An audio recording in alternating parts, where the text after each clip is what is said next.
तारकासुर के जन्म की कथा। पुलस्त्य कहते हैं, हे भीष्म, बजरंग अपनी स्त्री वरांगी के संग तप करने के लिए वन को चला गया। वह वहां वह दैत्येंद्र कई सहस्त्र वर्षों तक ऊपर को बाहु उठाए तप करता रहा। समय समय के कमल नयन शुद्ध बुद्धि महातपस्वी ने तप की। वह शीतकाल में तो रात्रि दिन जल में रहता, वह ग्रीष्म ऋतु में पंचाग्नियों के मध्य में रहता, वह वर्षा में यूं ही बिना छाया के स्थान में बैठा रहता था। वह नीचे को मुख किए तप किया करता था, सो भी निराहार होकर। उसने ऐसा महाघोर तप किया कि जिससे तप की राशि ही हो गया। वह महातपस्वी 1 सहस्त्र वर्ष तक जल ही में प्रविष्ट रहा। जब वह जल के भीतर प्रविष्ट रहा, तब उसकी महापतिव्रता स्त्री उसी सर के तीर पर मौन व्रत धारण किए बैठी रही। वह भी निराहार ही रहकर महाघोर तप करती रही। उसके तप करने के समय इंद्र ने एक भय उत्पन्न किया। बंदर का रूप करके उसके आश्रम में गया और पूजन पात्र बल से खींच लिया। इसके बाद सिंह का रूप करके उस स्त्री को डराने लगा, फिर सर्प रूप से उसके दोनों पैरों में डसा, पर वह स्त्री तपबल से ना मरी। इससे फिर अनेक भयंकर कर्मों से इंद्र ने उसे भयभीत किया, परंतु जब वह वज्रांग की स्त्री कुछ भी भयभीत ना हुई, तब चुप हो रहा। तब इंद्र की दुष्टता जानकर श्राप देने को उद्यत हुई। उसको श्राप देने को उद्यत देखकर पुरुष का रूप धरकर भीत होकर वह पर्वत उस वज्रांग की स्त्री से बोला, हे महाव्रते, हम दुष्ट नहीं हैं, सब प्राणियों के देव हैं। ये इंद्र कोप से तुम्हारा विप्रिय करता है। इतने में सहस्त्र वर्ष का काल बीत गया। तब उस काल को जानकर भगवान कमल से उत्पन्न ब्रह्मा जी प्रसन्न होकर उस जलाशय पर आकर वज्रांग से बोले कि हे दितिनंदन, उठो, हम तुमको सब काम देंगे। जब इस प्रकार नाम लेकर ब्रह्मा जी ने कहा, तो तपोनिधि वह दैत्येंद्र हाथ जोड़कर ब्रह्मा जी से बोला कि मैं असुर हूं, पर मेरा भाव देवताओं में हो, वह मुझको अक्षय लोक मिले, वह इस शरीर से सदा मुझको तप करने में प्रीत रहे। ऐसा ही होगा, ये कहकर देवदेव ब्रह्मा जी अपने स्थान को चले गए। वह तप में संयम स्थिर किए हुए वज्रांग ने भी उस समय अपनी स्त्री को देखना चाहा, परंतु जब वह अपने आश्रम पर आया तो उसे ना पाया। भूख उसे उस समय बहुत लगी थी, इससे पर्वत पर के वन को गया कि वहां से फल मूल आदि लाकर तो भोजन करूं। इतने में देखा तो उसकी स्त्री वृक्ष के पत्रों से मुख झांपे रोदन करती थी। उसे देखकर समझाते हुए वह दैत्येंद्र अपनी प्राण प्राय से बोला कि हे प्रिय, यमलोक को जाने की इच्छा किए हुए किसने तेरा उपकार किया है?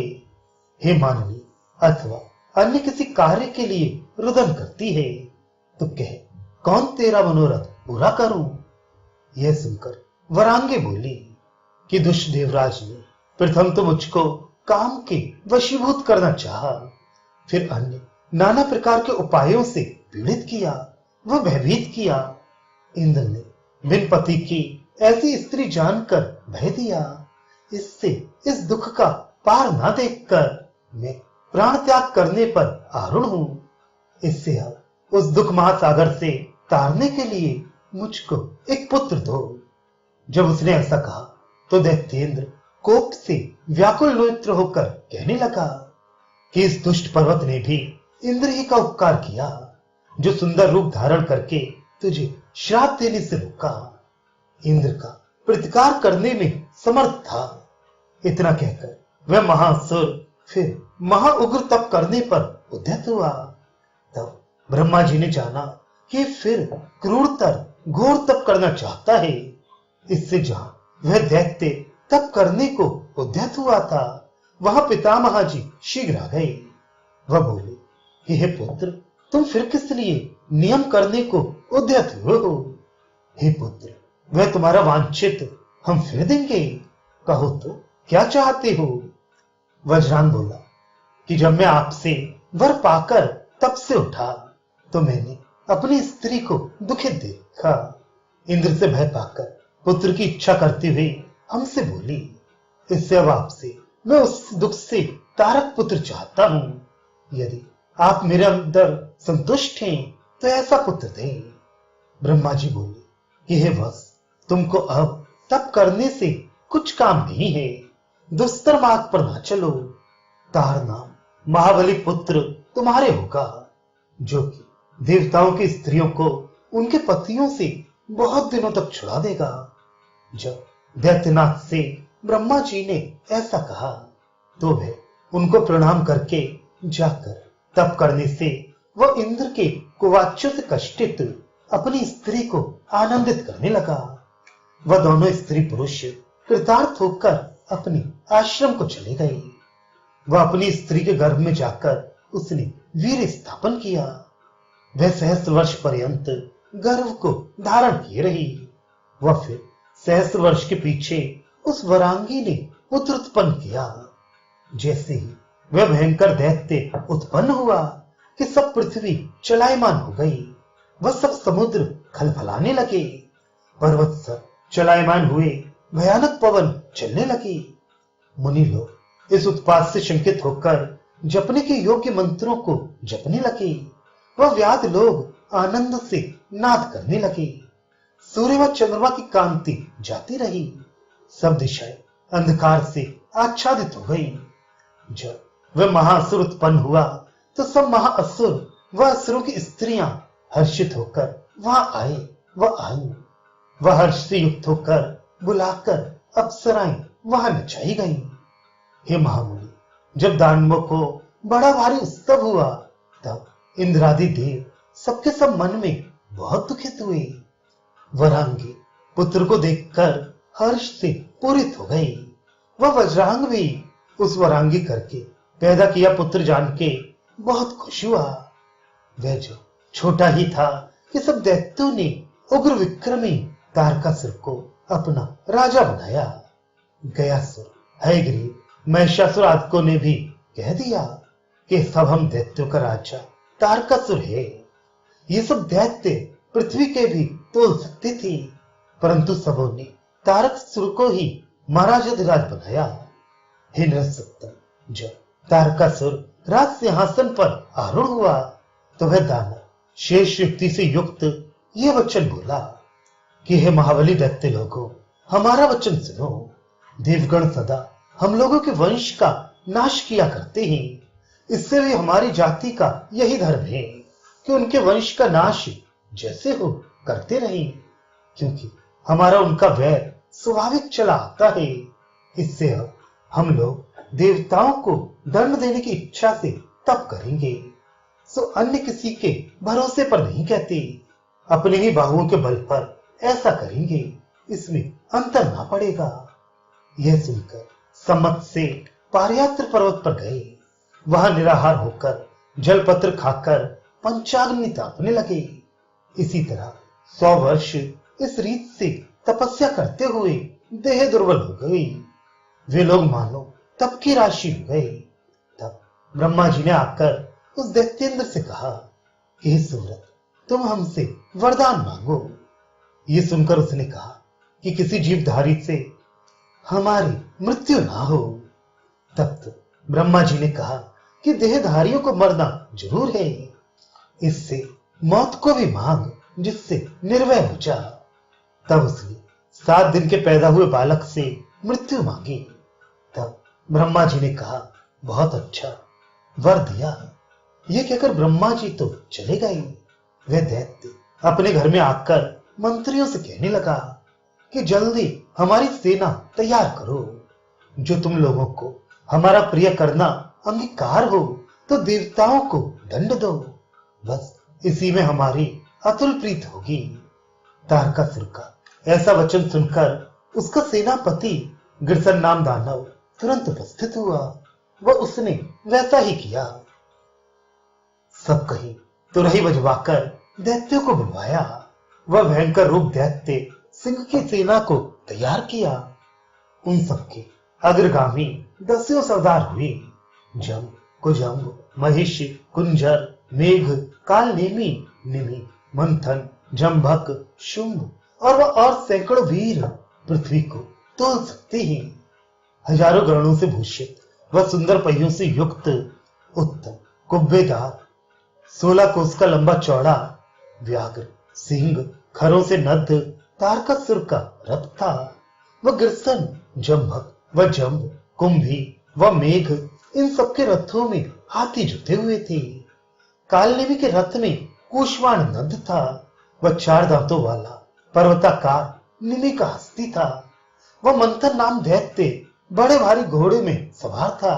वह जम्भक उष्ण में सवार वह महाबल पर्वतकार हाथी पर, शुंभ दैत्य मेष पर व इसी तरह चित्र विचित्र वाहनों में सवार थे।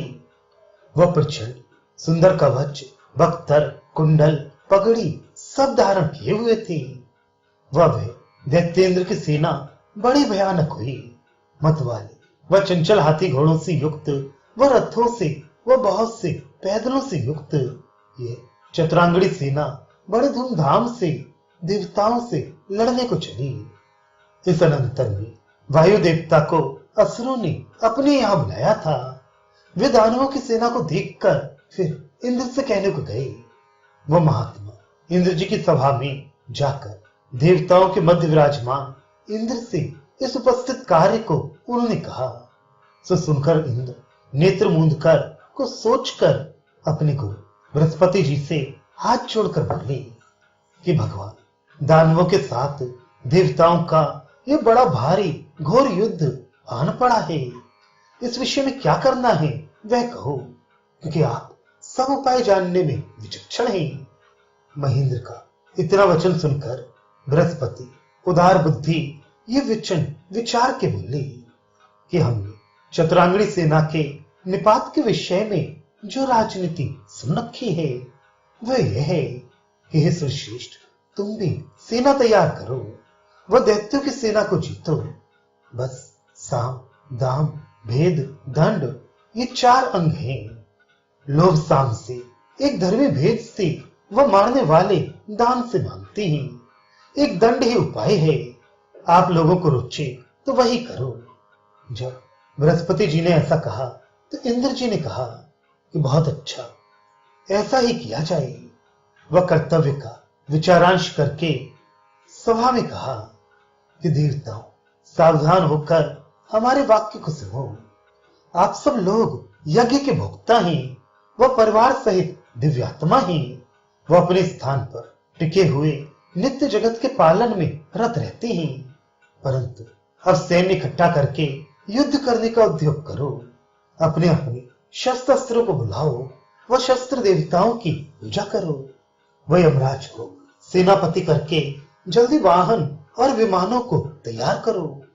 ऐसा जानकर सोने के घंटे बांधे हुए 10,000 घोड़ों को तैयार करके संग्राम के वास्ते देवताओं के सरदार कवच व बख्तर वगैरह पहनने लगे, क्योंकि अब की ये देवताओं व दैत्यों का बड़ा घोर संग्राम होने वाला है। इतना सबों से कहकर इंद्र आप सबसे प्रथम मातली सारथी के लाए हुए दुर्जय रथ पर आरूढ़ हुए। वह यमराज जी अपने वाहन महिष पर आरूढ़ होकर सेना के आगे उपस्थित हुए। वह उनके चारों ओर उनके चंड प्रचंड आदि गण उपस्थित हुए।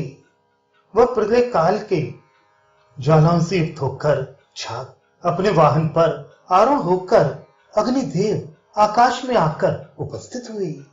प्रलय काल के तुल्य आकाश पर्यंत ज्वाला से पूरित करके शक्ति लेकर बकरी पर चढ़ी अग्नि भी आ पहुंची। वह पवन देव अंकुश हाथ में लिए हुए बड़े वेग से आकर विद्यमान हुई। वह वरुण जी अपने भुजगेंद्र जुटे हुए रथ पर आरूढ़ होकर उपस्थित हुए।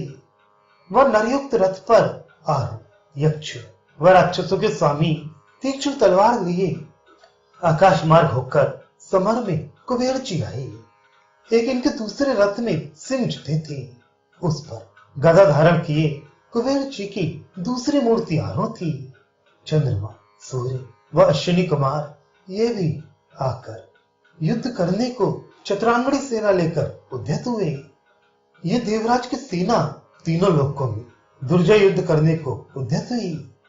इस पर्वत के समान श्वेत व श्वेत चामर से युक्त, स्वर्ण के पद्म से युक्त, सुंदर पुष्पों की मालाओं से भूषित व उज्जवल कुमकुम के अंकुरों से मनोहर किए हुए व कपोलों में नाना प्रकार के चित्र विचित्र रंगों के चित्रों से युक्त ऐरावत नाम स्वर्ग के गजराज पर चित्र विचित्र भूषण वस्त्र धारण किए। विशाल वज्रांग वितान से भूषित भुजों पर केयूर धारण किए। सब देवताओं से पूजित पाद पल्लव स्वर्ग के स्वामी पाक शासन इंद्र जी शोभित हुए। वह सब देवगणों से शोभित तुरंग मातंगों से भरी हुई व श्वेत छत्रों व ध्वजों से युक्त व दुर्जय पैदल चलने वालों से युक्त व नाना प्रकार के आयुधों व वीरों से दुस्तर व देवताओं की सेना बड़े दुख से जीतने के योग्य दिखाई दी।